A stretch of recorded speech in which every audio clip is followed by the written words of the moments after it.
sudah melakukan pemeriksaan ya Bu ya untuk perawatan di rumahnya, nanti dedenya dikasih ASI-nya lebih sering dan lebih lama ya Bu dari biasanya. Terus untuk minumnya juga diusahakan airnya itu benar-benar matang gitu. Nah nanti juga di rumah dikasih oralit ya Bu ya, sama saya nanti dikasih oralitnya. Nah sebelumnya apakah Ibu sudah mengetahui bagaimana cara penyajian oralit yang benar? Belum. Nah kalau misalnya belum, saya kasih tahu terlebih dahulu ya Bu ya. Jadi pertama itu Ibu cuci tangan terlebih dahulu ya Bu ya. Cuci tangannya pakai sabun. Habis itu siapkan air 200 ml, air matang 200 ml. Nah kalau misalnya nggak ada alat ukurnya, Ibu bisa pakai gelas belimbing. Ibu punya nggak gelas belimbing? Nah pakai gelas belimbing aja kalau misalnya punya ya. Habis itu langsung gunakan airnya itu yang air yang habis direbus lalu didinginkan kalau lebih baik ya Bu ya, seperti itu. Lalu tuangkan seluruh oralitnya ke gelas yang tadi ya Bu ya. Nanti diaduk bersama air yang 200 ml tadi, diaduk sampai oralitnya larut. Nah Ibu boleh kalau misalnya Ibu mau mencicipi oralitnya kayak gimana rasanya juga boleh gitu ya, bisa. Nah oralit ini ya Bu ya harus dibuat sama dihabiskan, dikonsumsi di hari yang sama. Misalnya hari ini Ibu membuat oralit. Nah dihabiskannya juga sama dedenya harus hari ini juga. Kalau misalnya ada sisa langsung buang aja, besoknya bikin yang baru lagi ya. Nah ya kayak gitu ya Bu ya. Nanti sama saya dikasih oralitnya 6 ya Bu ya. Nanti sama saya dikasih 6 bungkus dari sini. Nah oralit ini sebenarnya tidak menghentikan diare Bu. Lebih tepatnya ini untuk mengganti cairan dan garam yang hilang, karena kan dedenya diare ya, jadi otomatis cairannya banyak yang hilang. Nah digantinya dengan oralit ini. Nah pemberian oralit ini Ibu bisa sedikit ya Bu ya, ngasih ke dedenya sedikit terus secara perlahan gitu ya. Kalau misalnya dedenya muntah, tunggu dulu 10 menitan, nanti baru dikasih lagi oralitnya ya, jangan dipaksakan gitu. Terus oralit ini dilanjutkan ya Bu ya pemberiannya sampai diarenya berhenti. Kayak gitu. Bagaimana Bu, ada yang ingin ditanyakan terlebih dahulu atau ada yang belum dipahami gitu, kurang paham? Jadi asinya itu lebih sering gitu. Nah oralitnya iya 200 ml. Kalau misalnya nggak ada gelas ukur boleh pakai gelas bimbing tadi ya, boleh kayak gitu ya. Nanti saya dikasih 6 bungkus dari sini, jadi nggak usah beli ke apotek lagi gitu. Gimana Bu, ada yang kurang paham atau belum bisa dipahami? Sudah. Kalau misalnya sudah, tadi kata saya gimana aja? Iya bagus, pintar, asinya benar, lebih sering lebih lama, terus pakai olalit, iya benar, pintar, iya bagus kayak gitu. Terus tadi kata saya oralitnya tuh kalau misalnya sekarang dibuat harus habis sekarang atau boleh dibesokin?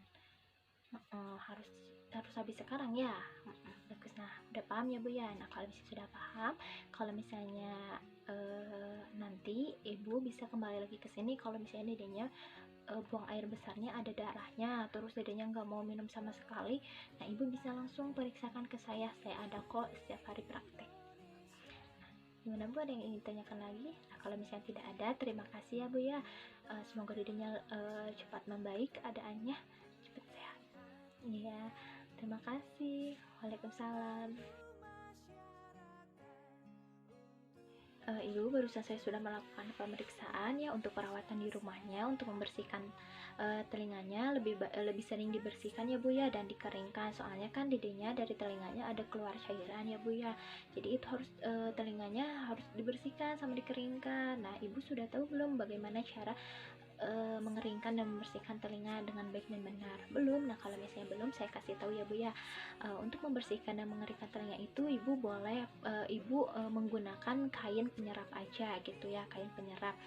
Nah minimal setiap hari telinganya itu dibersihkan 3 kali dalam sehari gitu, jadi lebih sering dibersihkan lebih baik gitu ya. Nah untuk caranya itu kain penyerapnya itu gunakan 1 lembar kain penyerap ya. Kain penyerapnya itu 1 lembar digulung-gulung sampai membentuk sumbu. Nah kurang lebih seperti ini ya. Nah kurang lebih seperti itu. Nanti kain penyerap itu yang udah dibuat seperti sumbu itu dimasukkan ke dalam telinga, didiamkan sampai kain penyerap itu menyerap cairan yang ada di telinga.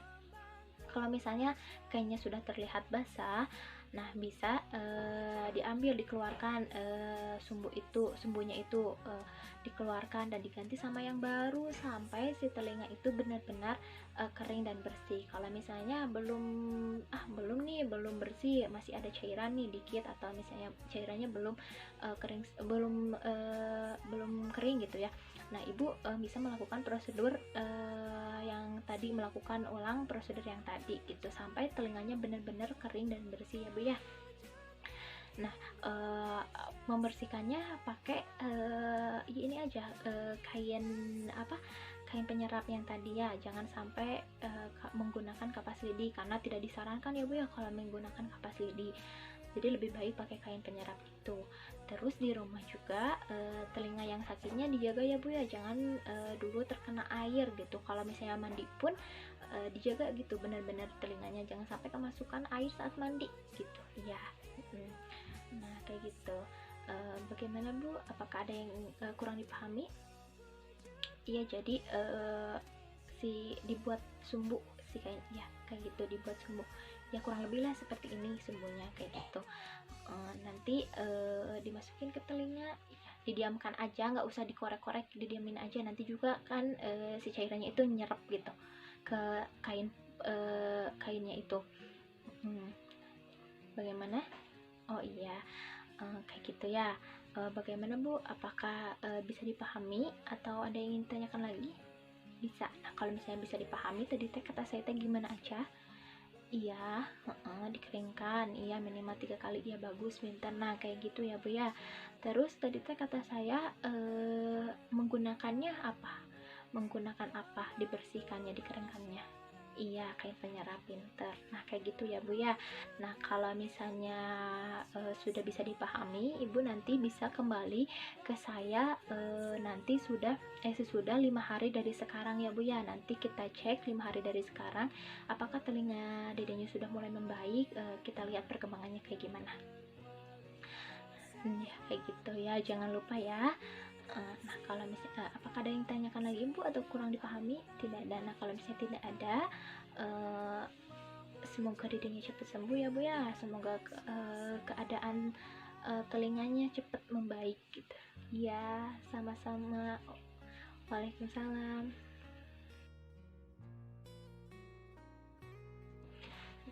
Nah ibu, saya sudah melakukan pemeriksaan ya untuk perawatan di rumahnya. Nanti dedenya dikasih ASI sesuai keinginannya ya. Jadi kalau misalnya dedenya udah merengek-rengek pengen mimi gitu ya, langsung aja kasih ASI-nya, jangan ditunda-tunda.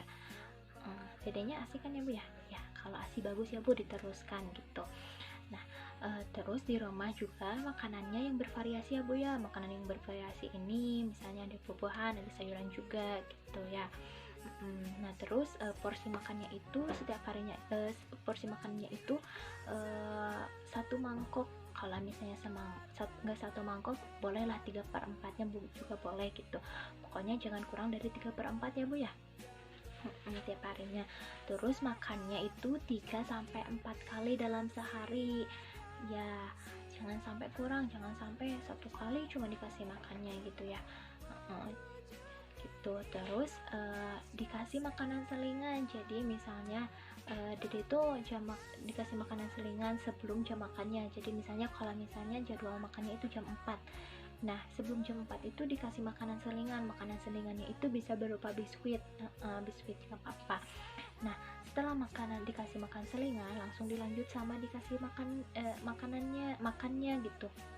Nah dikasih makannya itu pelan-pelan aja bu, pelan-pelan, sedikit-sedikit gitu ya, jangan dipaksa gitu ya, tapi sedikit-sedikit. Nah ibunya juga harus sabar, soalnya kan memang kalau misalnya bayi itu susah ya bu ya untuk makan, jadi ibunya aja yang sabar, dikasihnya dikit-dikit. Kalau misalnya dedenya nggak mau makan gitu ya, sama ibu didorong, dikasih motivasi gitu, diajak ngobrol aja kayak gini, kayak misalnya dede makan yuk, kalau misalnya makan kan nanti dede sehat, nah kayak gini, nah kayak gitu bisa, kayak gitu, dikasih dorongan kayak gitu ya.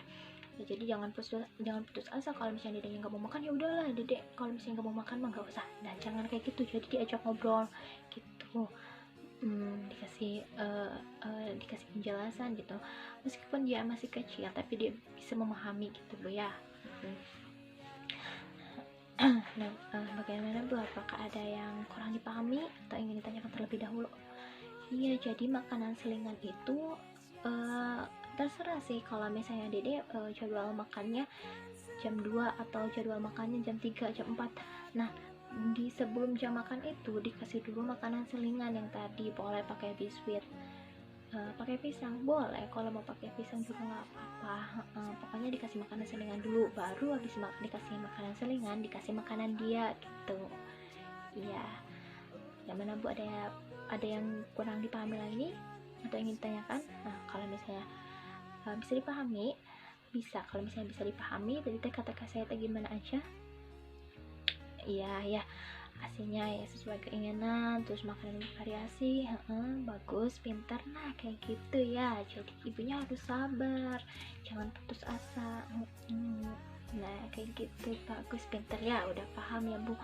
Nah nanti kalau misalnya dedenya tiba-tiba ada demam, terus gak mau minum, terus gak mau makan, gak mau nete, ibu bisa langsung segera periksakan ke saya. Terus misalnya tiba-tiba keadaannya makin parah, nah ibu bisa langsung periksakan ke saya Bu ya, soalnya saya di sini juga tiap hari buka praktek kok ya, jangan sungkan ya. Kalau ada yang ingin ditanyakan lagi? Tidak ada. Nah kalau misalnya tidak ada, terima kasih ya Bu ya. Semoga dedenya cepat sembuh, cepat membaik keadaannya ya. Waalaikumsalam.